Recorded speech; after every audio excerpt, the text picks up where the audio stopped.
Hey Waffle Gang, I do hope you're well. My name is Mark and today we're checking out some more Reddit stories, and if you do love a Reddit story, why not consider hitting that like, subscribe, maybe that notification bell too, and let's crack on with today's first story.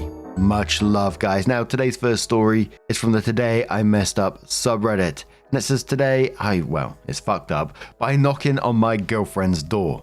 My girlfriend lives in my apartment complex, and I met her one day in September when I was out walking my dog.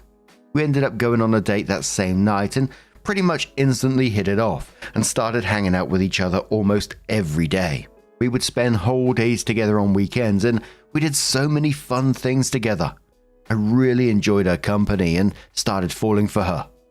My girlfriend warned me in November that from mid-month to December 15th, she would be unavailable. I thought that meant I wouldn't be able to see her that often.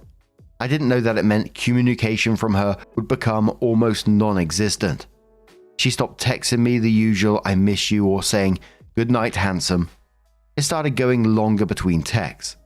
After half a week of this, I talked with her and asked if she was okay and if we were okay.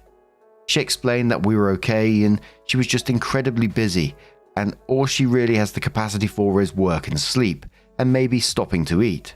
But she apologized for making me feel anxious and said she would try. Well, time went on, and it got to be 2 weeks since we had spent any time together. I'd gone to see her a few times for maybe 5 minutes in passing. Then my texts and calls started going unanswered. She had told me the last time we were able to speak on the phone that if I ended up getting off early enough on the following Saturday, that I could come over for a bit and we could hang out. I called her that night and it rang to voicemail. I walked my dog when I got home, and when I walked by her apartment, I saw that all the lights were off. So when I got home, I texted that it looked like she had passed out and I hope she got some good sleep. I didn't hear back from her for 3 full days. It didn't look to me like her car ever moved out of her driveway.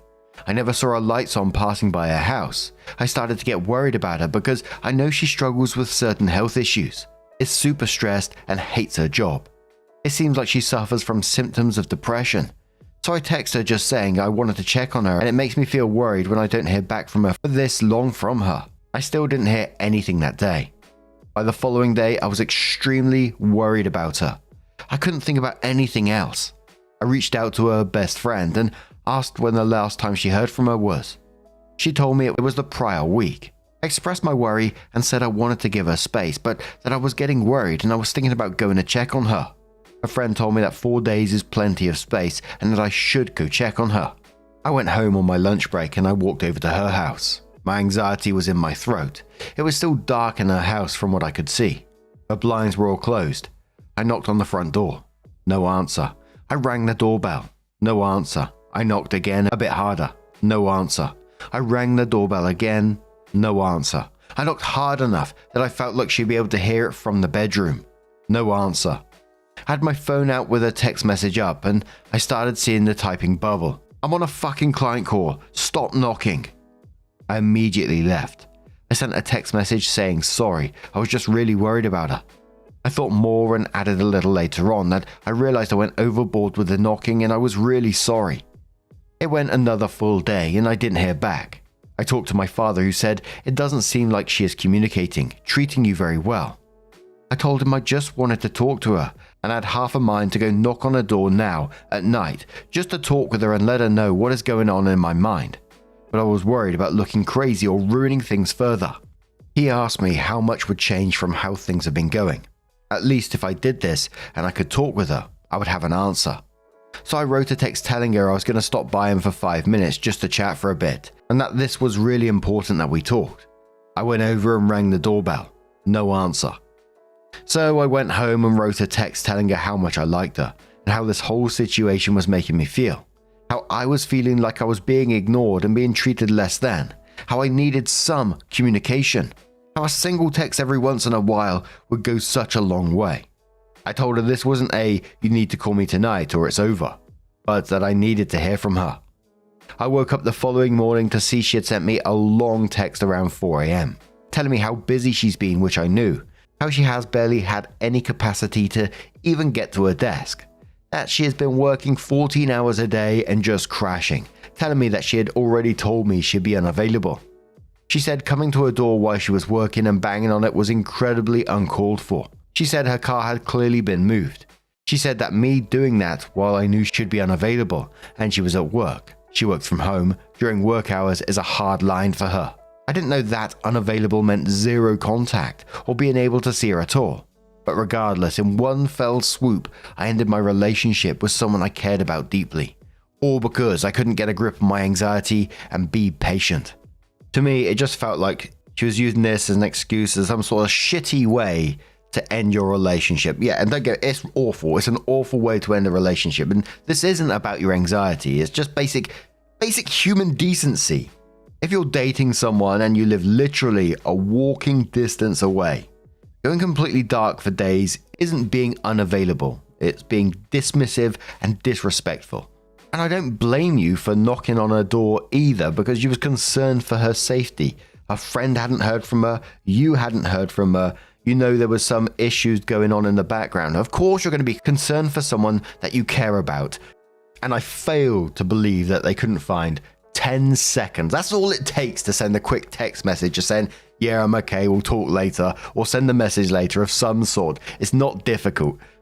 But some of the comments on this, one said, she's not for you. Move along. I don't get this shit.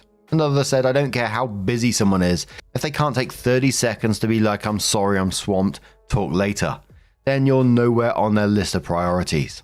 Another one says, no man, you didn't lose anything. She ghosted you. She left you and didn't want to make it official. Unavailable does not mean disappear into the void. It means I won't have time for dinner or hanging out. Another says, if she couldn't carve out 5 minutes here and there to even say, oh man, that was just a rough day. I can't wait till busy time is over and we can hang out again. Then she's not making any effort and it was never a good relationship. Be sad, talk to friends and family, feel better and move on. You deserve better out of a partner. Good luck. So OP came in with her update and says my last post kinda blew up, so I figured some people might appreciate an update. I mentioned at the end of my original post that she sent me a long text the following morning telling me how much I had fucked up and crossed a hard line. I did respond to that text with an apology, saying that I did let my anxiety control me and I wanted to work on things, and I was going into therapy to work on my own issues. She didn't explicitly say that we're over, so I asked her for clarification on where we stood, if she was done. I said outside of that, I would not contact her until I heard back from her.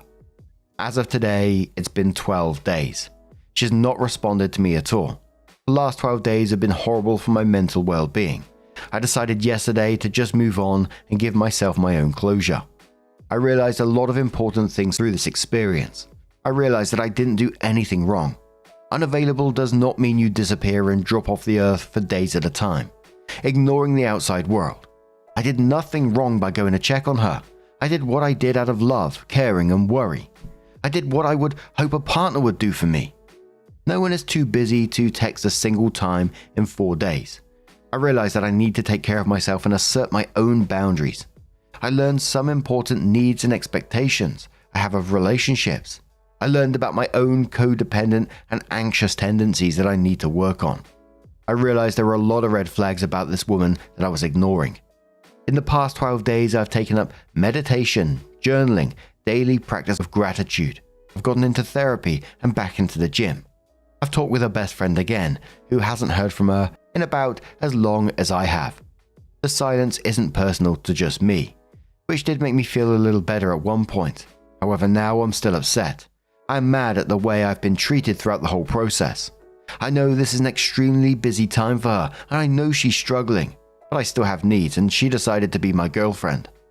Needs that she is apparently for any reason incapable of meeting. Leaving someone who loves and cares about you in the dark for 12 days when you live a 3-minute walk from each other is unkind at best. I still don't know what is going on in her head, and I don't know if I ever will. I would still be open to talking with her and hearing her out. I'm extremely unlikely to take her back though. I deserve better. I think my biggest realization is that I can give myself closure. I can detach and take care of myself and still love her and others around me. I wish I could snap my fingers and be over her, but I know that it's going to take a little bit. Thank you for all the reassurance, kind words, and those who reached out to support. I like that update for OP, and I think that's what growth looks like. You went from blaming yourself for not getting a grip on your anxiety to recognizing the actual truth about the situation. Checking in on someone who cares about you gone dark isn't wrong, it's normal. No one is too busy for a 30-second swamped or text later message for multiple days. Her being unavailable doesn't justify completely ghosting someone who lives minutes away. And instead of letting this bring you down, you've turned it into an opportunity for growth for yourself, therapy, meditation, exercise, and most importantly, better understanding of your own worth and your own boundaries. The only thing I would extra say to this, and I don't wish her any ill will or anything like that, but for OP's perspective, she's chosen not to hear you out for God knows how many days, making you feel crazy for being concerned about her. She made those choices for you with no concern. Move on, brother, move on. But now I'm going to turn this one to you guys. What do you guys make of this situation? Let us know your thoughts down in the comments below, and let's move on to another story. Now, our next story comes from East Side West from the True Off My Chest subreddit. And before we do get into it, I want to give you a warning in case you want to skip it. There's discussions of child sexual abuse within the story, so please feel free to skip it if you want to. This is titled, My Mom Explained Why She's Always Been Partial to My Sister. Okay, so I, 17 male, have a twin sister, and if I'm being honest, our mum has always seemed more partial to her. She's always far quicker to give her hugs and compliments, and she seems a bit more emotionally distant to me. I've noticed it my whole life, and I've tried not to let it bother me, but things finally came to a head recently. I don't want to really get into the inciting incident that started this. Long story short, we've been looking at colleges, and I was upset because it seemed like she wanted my sister to stay local more than she wanted me to. And I told her she loved my sister more than me our whole lives, and she didn't give a shit about me. And I'm still not sure why. Today she came into my room and asked if we could talk, and she said there's something she felt it was time to tell me. Then she opened up about her childhood, something she's never done, and explained that her father abused her sexually, and she had brothers who abused her too, and it's instilled a deep disdain towards men in her. She told me she's been meaning to go to therapy and get help, but she told me it breaks her heart that she ever made me feel like she loved me less than my sister, and she's been trying my whole life to get the fuck over it and grow up, and that it breaks her heart that I haven't been the mum I deserve. She started crying, and I hugged her and told her I loved her and she was a great mum and I was lucky to have her. Afterwards, I suggested that we go out to dinner, just the two of us, and I could pay, and she said she'd take me up on that under the condition she'd pay. So we had a really nice dinner, and we talked, and I felt connected with her in a way I hadn't before. I can't really explain it, but I felt like I saw her and she saw me in a different but good way. Overall, gonna be honest, I feel terrible because I feel like I made her trauma all about me. She's a wonderful person, and I don't know why I'd accuse her of not loving me like she loves my sister. All I know is that I'm gonna be better to her and understand that she's doing her best, as we all are. That's all. Just figured I'd share somewhere. Edit. Okay, yes. My mom has been making mistakes with not getting treatment and how she's been more partial to my sister than me. However, that doesn't mean she's a horrible mother like a bunch of comments are insinuating.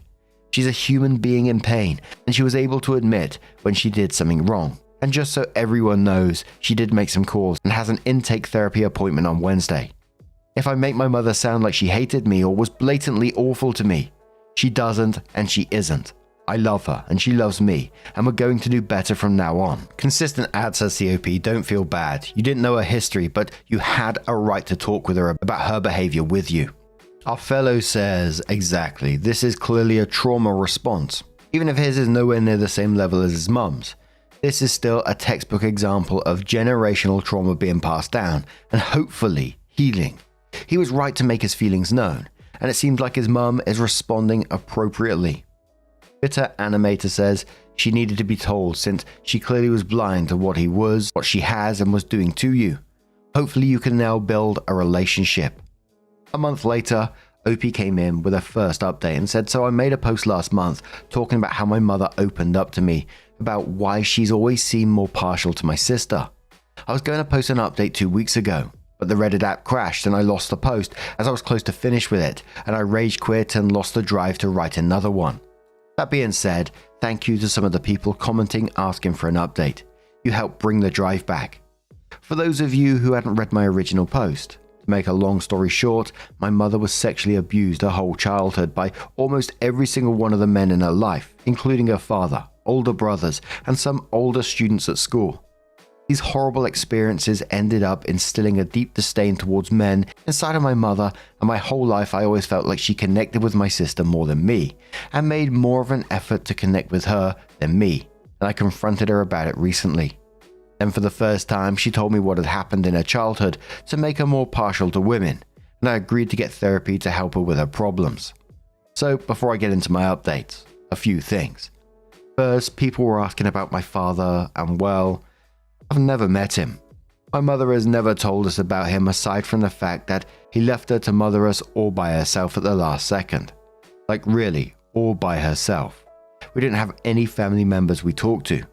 Additionally, people accused her of telling me the story to manipulate me and get herself a pass. That's just not true. And that's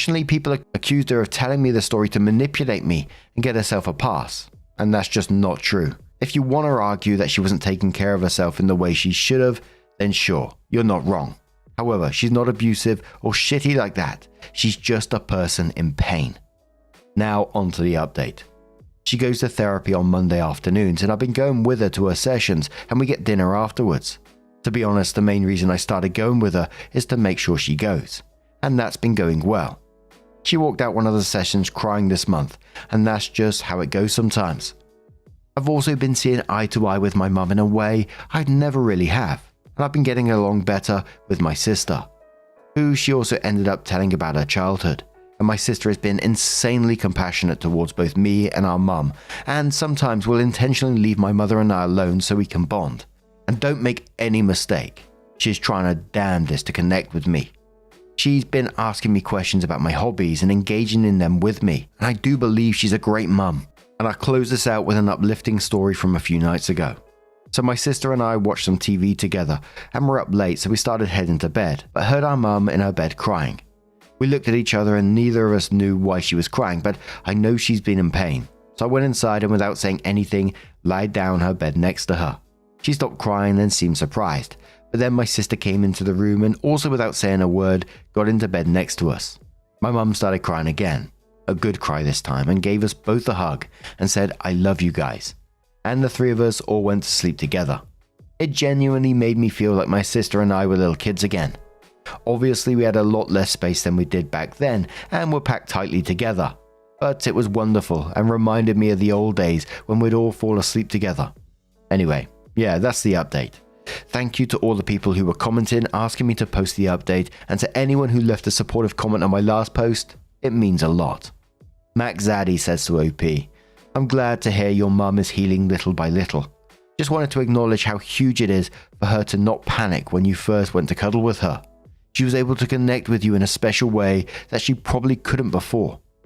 OP says the cynical part of me wonders if she wasn't comfortable until my sister got in the bed. However, I still take it as a victory she trusted me enough to fall asleep with me in that situation. Hell yeah.